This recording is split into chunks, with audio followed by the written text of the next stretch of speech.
চিরস্থায়ী চিরকাল মমতার মতন ক্ষমতায় থাকতে হবে এমন চিন্তা করলেন না।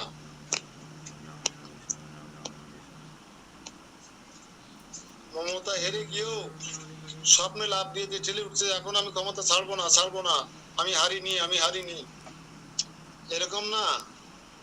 রাজা হওয়ার পরেও তিনি তার সমস্ত রাজত্ব ওই রাজার সমস্ত আত্মীয় স্বজনের মধ্যে বন্টন করে দিয়েছিলেন, দিয়ে তিনি নামে মাত্র রাজা ছিলেন, তাদের দিয়ে পরিচালনা করছিলেন। তিনি শুধু কিভাবে ভগবানের সেবা পূজা সুন্দর হয় সেই চিন্তায় মগ্ন ছিলেন, কিভাবে আরো সাধুগুরু বৈষ্ণবদের প্রসাদ পাওয়ানো যায়, সেবা করা যায়, সেই চিন্তায় মগ্ন ছিলেন। কিন্তু যখন দক্ষিণ ভারত থেকে একদল বৈষ্ণব সাধু এসে যখন সেই জগন্নাথের গুণ মহিমা কীর্তন করছিলেন, শ্রবণ করা মাত্রই তিনি আর আমি এখানে থাকবো না, আমি দারু ব্রহ্মকে দর্শন না করা পর্যন্ত আমার মন স্থির হচ্ছে না, আমি সেখানে যাবো। চলেই গেলেন, রাজপাট পরিত্যাগ করে চলেই গেলেন, রাজ সিংহাসন পরিত্যাগ করে জগন্নাথ দর্শন করতে যায় এমন লোক আমার জীবনে কখনো দেখিনি।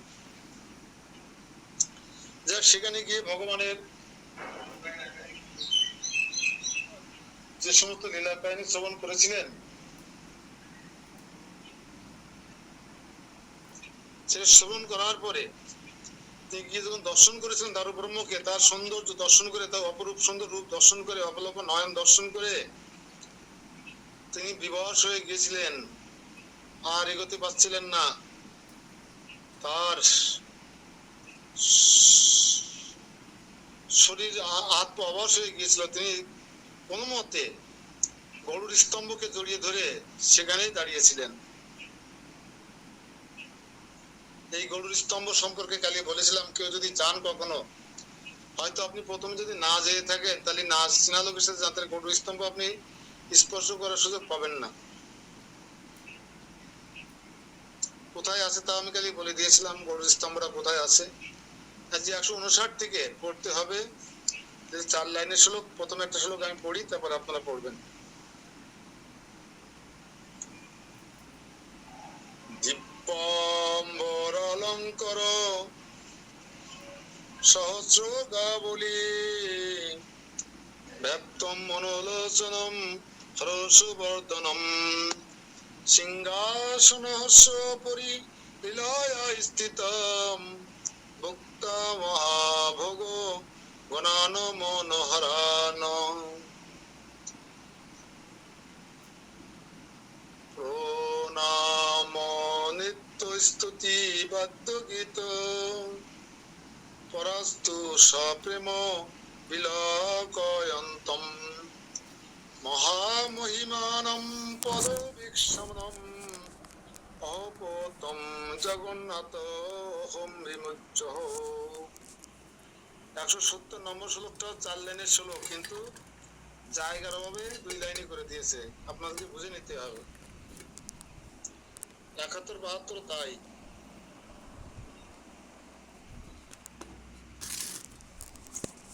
মূলানুবাদ: তথা হইতে দর্শন করিলাম পূর্ব দিব্য বস্ত্র অলঙ্কার ও মাল্য আদি চন্দন ব্যক্ত কলেবর, এবং তিনি সিংহাসন উপরি লীলা সহকারে অবস্থিত হইয়া মনোহর মহাভোগ সকল ভজন করিতে করিতে দর্শকগণের মন ও লোচন তৃপ্ত করিতেছেন। মহাভোগ সকল মানে 56 ভোগ ভগবান গ্রহণ করছেন, 56 ভোগ গ্রহণ করতে করতে দর্শকদের দর্শন দান থেকে বিরত নেই। 70 নম্বর শ্লোকের অনুবাদ: প্রণাম নিত্য স্তুতি বাদ্য গীত পরায়ণ দর্শক বৃন্দের প্রতি সপ্রেম দৃষ্টি করিতেছেন। আমি সেই জগন্নাথের মহামহিমা বিচিত্র বৈভব অবলোকন করত মূর্ছিত হইয়া ভূতলে পতিত হইলাম। ঠিক মহাপ্রভু যেমন জগন্নাথের সামনে প্রথম যেদিন গিয়েছিলেন,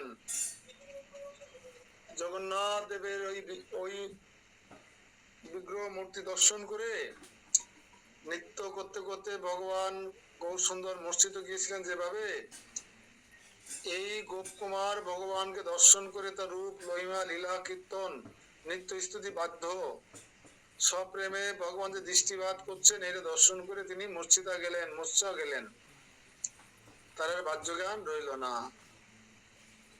আমাদের এমনটি হয় যে মদন মোহনকে দেখতে এসে অজ্ঞান হয়ে পড়ে গেছি তার রূপ দেখে। আমাদের রাধারানী কত সুন্দর না, তার রাধারানীকে দেখে ঠাস করে পড়ে গেছেন। কে হাত তুলে দেখাতে পারবেন? আসলে কি আমরা রাধারানী মদন মোহনকে দর্শন করি?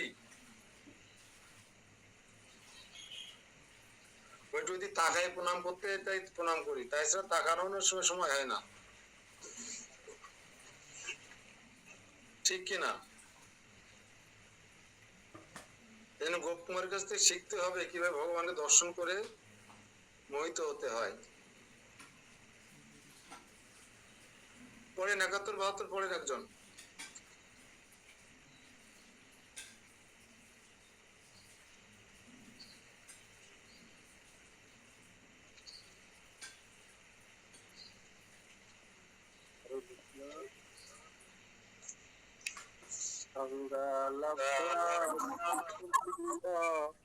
লোচনে লোকয়ন পুন উন্মত্তইবুতং ধত্তুং সবেঘো ধাবমুক্রতং চিরাদ্রিদৃক্ষিত দৃষ্ট জীবিতং জীবিতং ময়া প্রাপ্ত হদ্য জগদীশ্বয়ং নিজ প্রভুরীতি ব্রুবন। 71-72 মূল অনুবাদ। কিছুকাল পরে সংজ্ঞা লাভ করত নেত্রদ্বয় উন্মিলন পূর্বক পুনরায় শ্রী প্রভুকে অবলোকন করিয়া উন্মত্তের ন্যায় তাহাকে ধরিবার জন্য সবেগে সম্মুখের দিকে ধাবমান হইলাম। বহুকাল যাহাকে দেখিবার ইচ্ছা করিয়াছিলাম, আজ তাহাকে দেখিয়া আমার জীবন সফল হইল। আমি নিজ প্রভু জগদীশকে পাইলাম। এই বলিয়া দৌড়িয়া যাইতেই পরে আমার কোথায় গেলাম,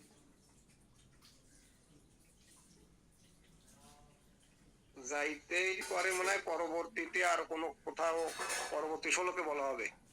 হরে কৃষ্ণ।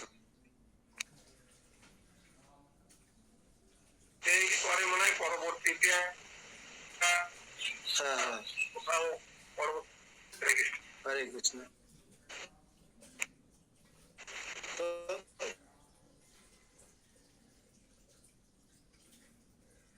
ভগবানকে দর্শন করে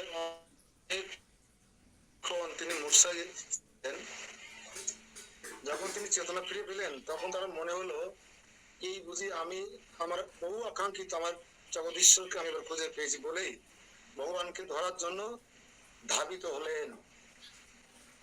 আমরা পিছতে থাকি, কোন রকম দর্শন করে আমরা পিছতে থাকি যে প্রসাদের ঘন্টা দিল কিনা, হ্যাঁ, তাদের সাথে করে নিয়েছে তারা পিছনে আছে কিনা, নানা রকম চিন্তা হয় আমাদের। গোপকুমার সে তার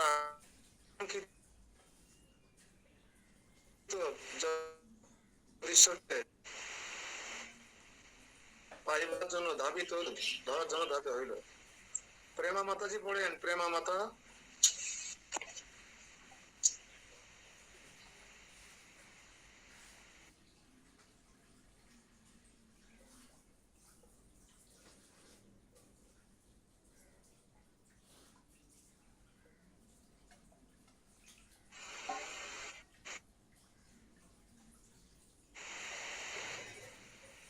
সবেত্র ঘাতম প্রতিহারি ভিস্ততা নিবারিত যত বিচার লজ্জিত প্রভু কৃপাম তামনুমান্য নির্গত মহাপ্রসাদ অন্ন মনোথাপনম হি।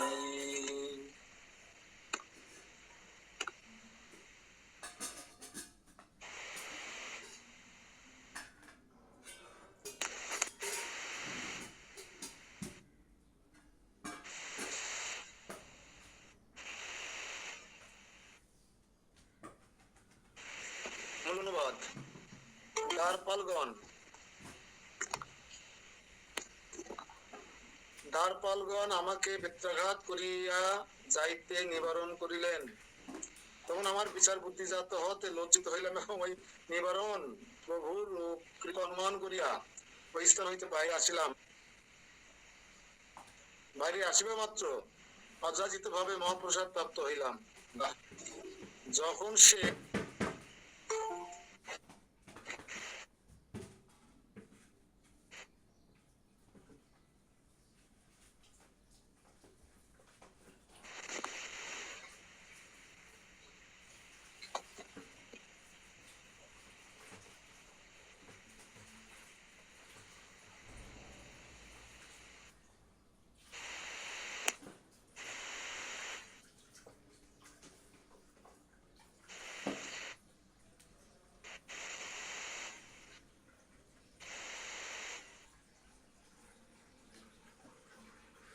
কৃষ্ণ নেটের সমস্যা হচ্ছে মনে হচ্ছে। যখন সে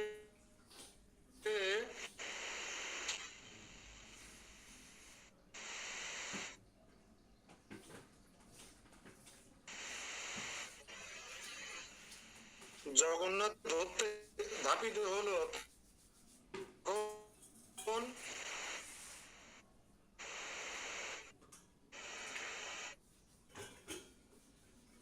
সঙ্গে সঙ্গে ওখানে যারা দ্বারপাল ছিল তাকে মারতে মারতে সরাই নিয়ে আসলো ওখান থেকে। বিচার বুদ্ধি একটু ভালোই আছে। দ্বারপালগণ যখন মারতে মারতে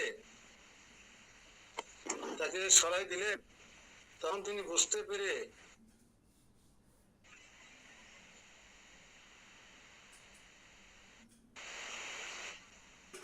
লজ্জিত হয়ে এবং তার এই আবেগ সংবরণ করে তিনি বাইরে চলে আসলেন। বাইরে এসে কি হলো, সঙ্গে সঙ্গে তিনি প্রসাদ পেয়ে গেলেন, মহাপ্রসাদ পেয়ে গেলেন। আচ্ছা আপনারা শুনতে পাচ্ছেন? আমি তো সাধন প্রভু আর দেবরাজ প্রভুকে এসে কারা বেরিয়ে যায়, 4 জন দিয়ে গেছে।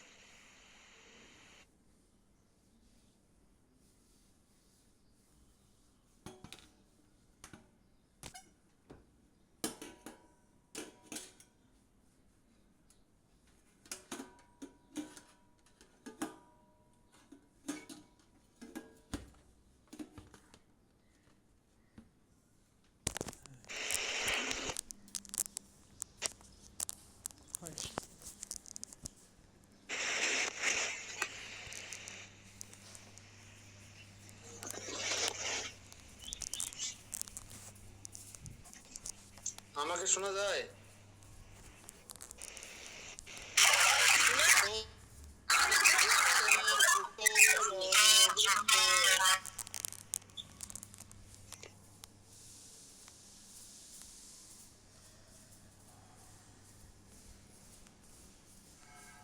মিউট হয়ে গেছে, মিউট হয়ে গেছে।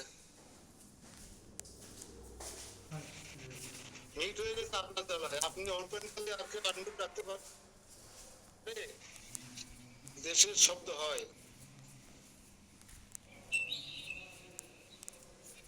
আপনি আনমিট করলে আমাদের বাধ্য হয়ে মিট করে দিতে হয়। তদ্ভুক্ত সত্য রম ব্রহ্মণ ভগবান মন্দিরম পুনঃ পুরো বিশ্ব আচার্য জাতম যৎময় অধিষ্ঠ মদাম পরম রীতি কর্তুম না শক্কাতে তৎকতম ক্রিয়তাম মুখে এবং তত্র দিবাপূর্ণম স্তুবানন্দ অনুভূত স্থিত আনন্দ অনুভূত হয়ে। মূল অনুবাদ: ওই মহাপ্রসাদ সত্তর ভোজন করিয়া পুনরায় শ্রী ভগবান মন্দিরে প্রবেশ করিলাম।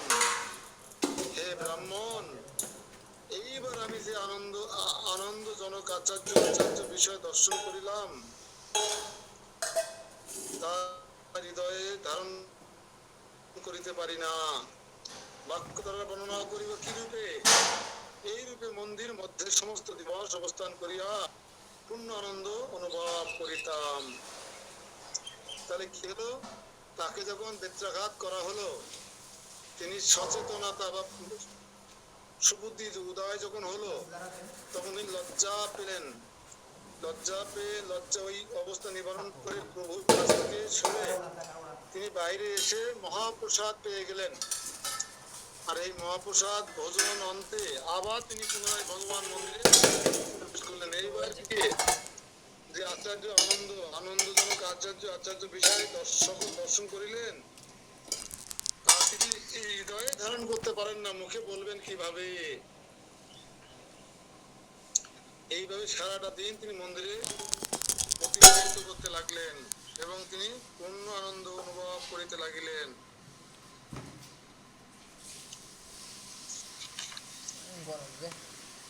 এখন কি ডিস্টার্ব হচ্ছে?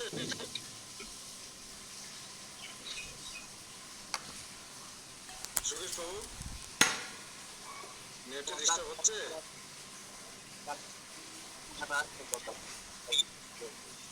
আরে পূর্ণ নেট আছে, কি করবো? একদম ফুল নেট দেখছি।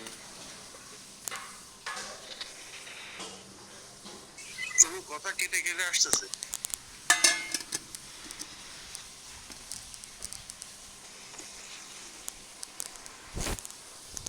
কারেন্ট আছে, কারেন্টও আছে, নেটও আছে, কিন্তু কিছু তো বুঝতে পারছি।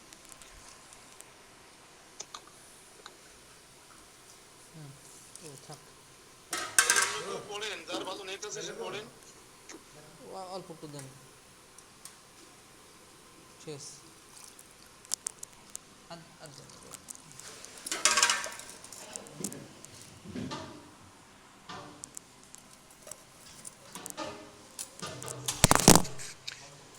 শ্লোক নম্বর 176।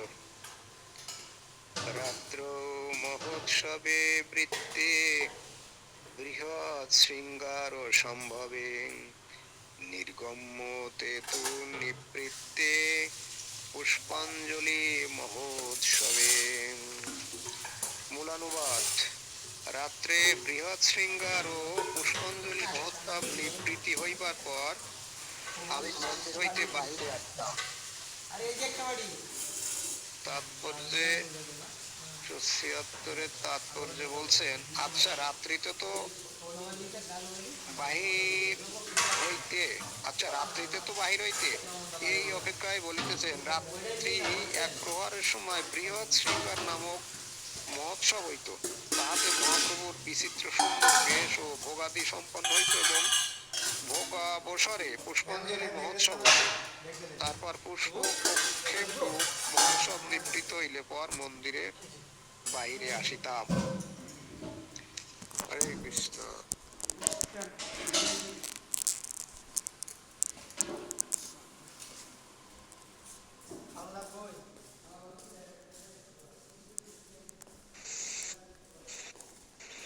সবাই কি শুনতে পেরেছেন? আমার এখানে সন্ধান নেটের সমস্যা হচ্ছে, কাটা কাটা আসছে আমারও। বড় বৃহত্তর সিঙ্গার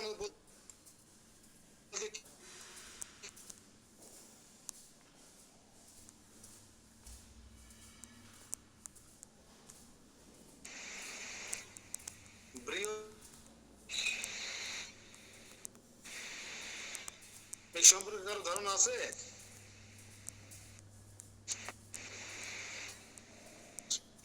হরে কৃষ্ণ। হ্যাঁ,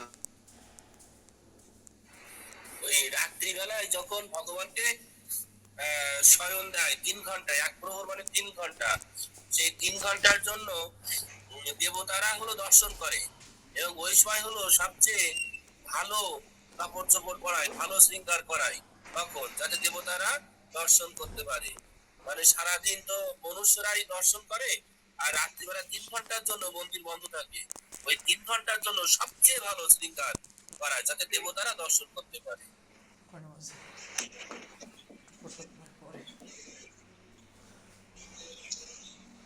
বাল সিঙ্গার আর বৃহৎ সিঙ্গার কি এক?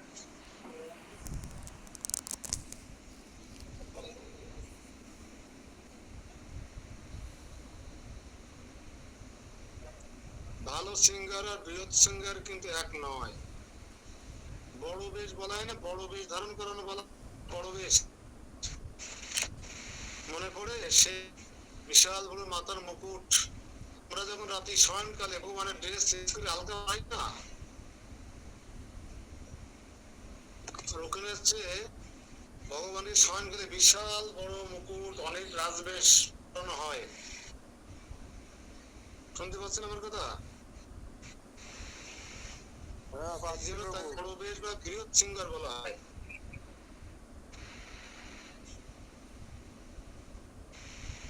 আমরা যেমন সকালে বিগ্রহ থেকে বড় বড় রাজকীয় পোশাক খুলে নাইট ড্রেস পরাই, পোশাক পরাই, আর জগন্নাথ পুরীতে নাইট ড্রেসের পরিবর্তে সবচেয়ে বড় দামি রাজকীয় পোশাক এবং সবচেয়ে বড় তাজ পরায়, মুকুট পরানো হয়। এই জন্য বৃহৎ সিঙ্গার ওইটা দেখার জন্য হাজার হাজার লোক অপেক্ষা করে থাকে। বড় বেশ দর্শন করার পরে আবার ভগবানের দরজা বন্ধ হয়ে যায়। 177 নম্বর পড়েন একজন, 177। প্রভু কেন পড়ানো হয় একটু বলেন।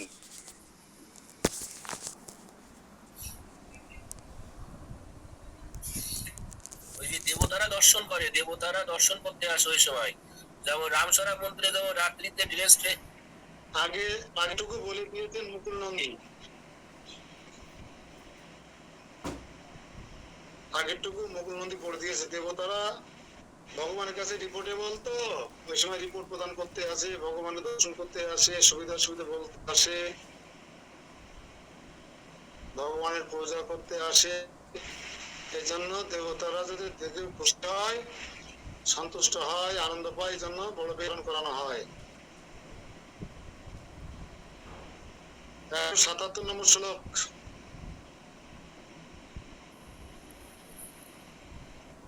পড়েন কেউ? নিত্যম জ্ঞাত শতম সঙ্গে কালো নব উৎসবই তদৈবাস্যা ব্রজ ভুব শোকমে নিরোগা দিব। এই প্রকার সাধু সঙ্গে ও নব নব উৎসব দর্শন কতকালই যে অজ্ঞাতসারে অতিক্রান্ত হইয়া গেল তাহা অনুভব করিতে পারি নাই। এই সময়ে এই ব্রজভূমির নিমিত্ত শোক আমার হৃদয় হইতে প্রায় চলিয়া গিয়াছিল। তাৎপর্য আছে অল্প একটু। এই মত সাধু সঙ্গে মহা মহোৎসব আদি দর্শনানন্দে কতকালই যে আমার অজ্ঞাতসারে অতিক্রান্ত হইয়া গেল তাহা জানিতে পারি নাই, কেননা উহা নবায়মান রূপ অর্থাৎ অপূর্ব রূপে অনুভূত হইত, অথবা প্রতিক্ষণে নব নব রূপে জ্ঞায়মান সেই সকল উৎসব চিত্ত সুখের হেতু হইত। মানে প্রতিদিন উৎসব দেখতো, কিন্তু তার কাছে নতুন নতুন বলে মনে হতো এবং তার কাছে খুবই ভালো লাগতো। যে আজকের উৎসব যে হয়েছে, কালকে আর ভালো লাগবে না তা না, আরো বেশি ভালো লাগতো তার কাছে।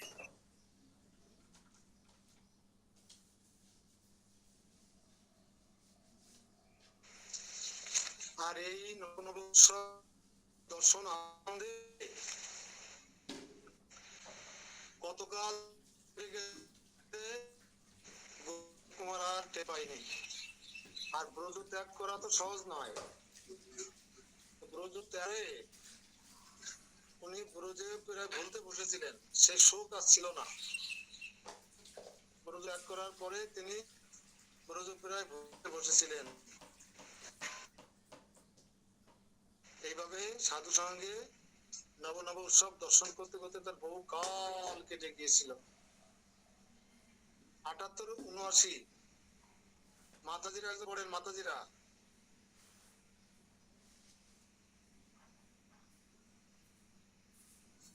ওই আমাদের রাধিকা মাতাজি নেই? প্রেমা মাতাজি, রাধিকা মাতাজি কই? কৃষ্ণ প্রভু, আমি একটু কাজ করতেছি আর শুনতেছি আজকে।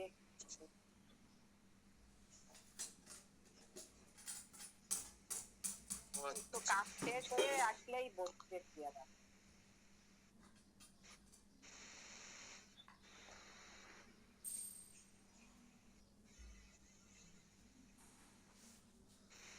মিম্পার কাছে বই নেই? মিম্পা,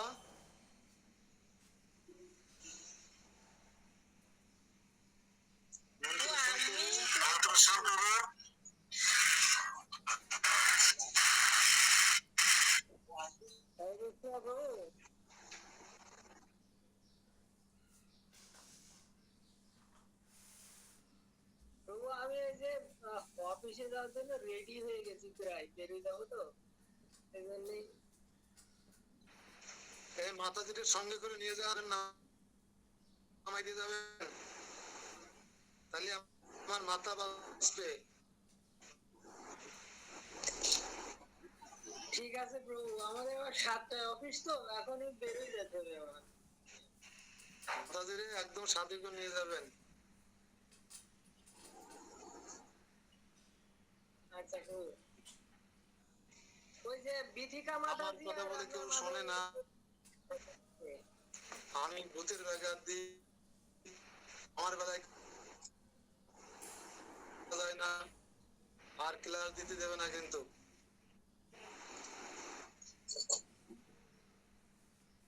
ওই তাহলে যত তাড়াতাড়ি পারে দুজন একসঙ্গে চলে যান। ঠিক আছে, আমি করি, যেহেতু আগে নেটের সমস্যা হচ্ছে।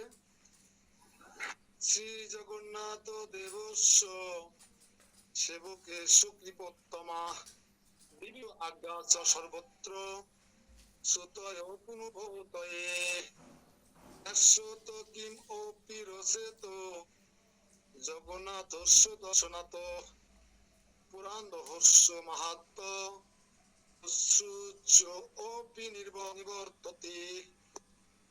অনুবাদ: শ্রী জগন্নাথ দেবের নিজ সেবকগণের প্রতি বিশেষ বিশেষ কৃপার কথা প্রায় শুনিতাম এবং নিজেও অনুভব করতাম। জগন্নাথের সেবকদের প্রতি মাঝে মাঝে জগন্নাথ বিভিন্ন আদেশ করতেন, উপদেশ দিতেন, কথা বলতেন।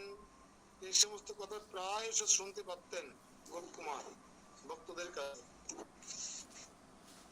এবং তিনি নিজে সেটা অনুভব করার চেষ্টা করতেন। শ্রী জগন্নাথ দেবের দর্শন ব্যতীত আর কিছুতেই আমার রুচি হইতো না। অধিকার বলিব, পৌরাণিকগণ পুরাণাদি হইতে যে শ্রী প্রভুর মাহাত্ম কীর্তন করিতেন, আমার তাও শুনিতে ইচ্ছা হইতো না।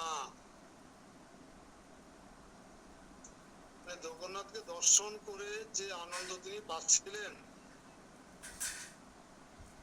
তা বিভিন্ন পুরাণাদি থেকে যে সমস্ত কীর্তনাদি করা হতো, সেই কীর্তন তার কাছে তখন আর ভালো লাগতো না।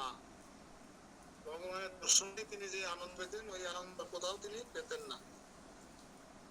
এখন পরমানন্দের পরম পরাকাষ্ঠ রূপে গোপকুমার সেখানে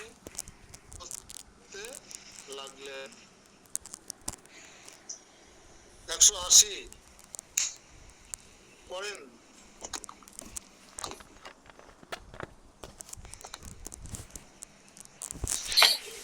শরীরম মানুষম সমস্যা আছে বুঝতে পারছি না। দুঃখম কদাচন তৎ চ শ্রী পুত্তরী কাক্ষে দৃষ্টে সদ্য বিনশ্যতি।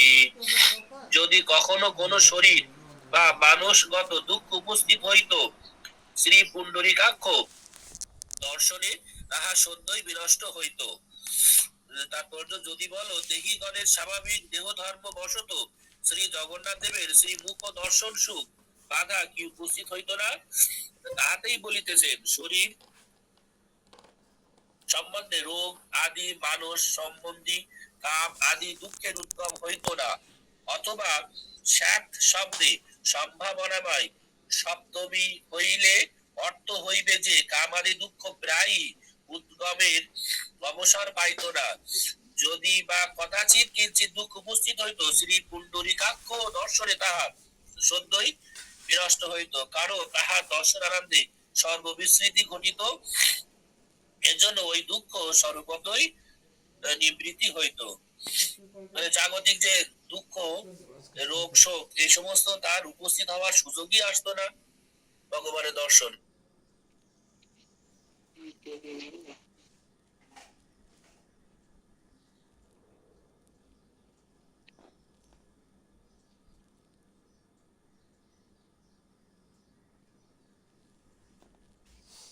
তা যদি কোনো শরীর খারাপ করতো বা মানসিক অস্বস্তি লাগতো বা দুঃখ হতো,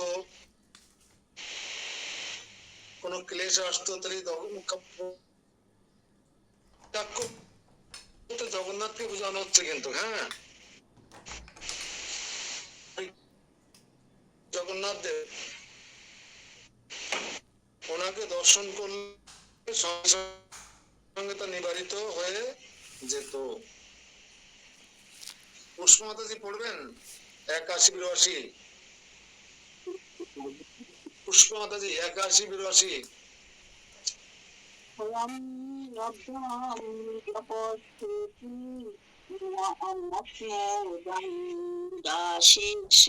তত্র চ এবং চিরদিনম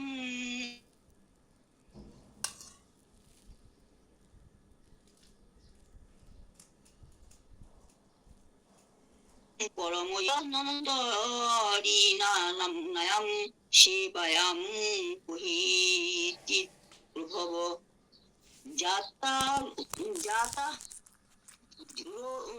রুচি মে ততোপি তস্যা অঘটনান মহান। লেপ্রাসি জপের ফল পাইলাম ইহা মনে হওয়াতে ক্রমশ জপেও উদাসীন হইতে লাগিল। এইরূপে বহুকাল সেই স্থানে পরমসুখে বাস করিলাম। অনন্তর প্রভুর অন্তরঙ্গ সেবা করিবার অভিলাষ হইতে লাগিল এবং সেই অভিলাষ পূর্ণ না হয় মনে বিশেষ কষ্ট হতে লাগিল।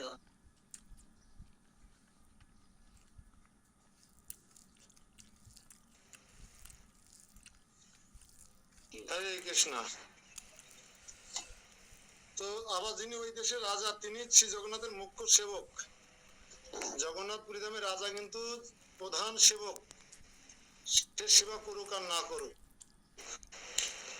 যেমন আমাদের মায়াপুরে জননিবাস প্রভু হচ্ছেন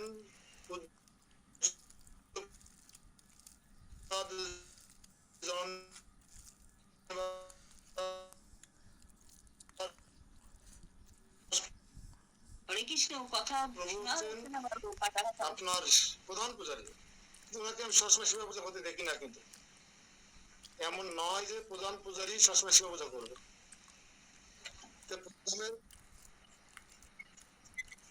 কিছু করার নেই, আমি কি করবো? তাহলে আজ এখানে থেমে যাবো, এই শ্লোক পড়ে শেষ করে দেবো আজকে। এটা সমস্যা হচ্ছে, কেউ আনন্দ পাচ্ছেন না। আর আমাকেও যেতে হবে সেই অনুষ্ঠানে, আমাদের অনিতা মাতাজির বাড়ি অনুষ্ঠানে যেতে হবে। তাহলে বিতিক মাতাজি আর শ্যামলী মাতাজি বেরিয়ে পড়েন।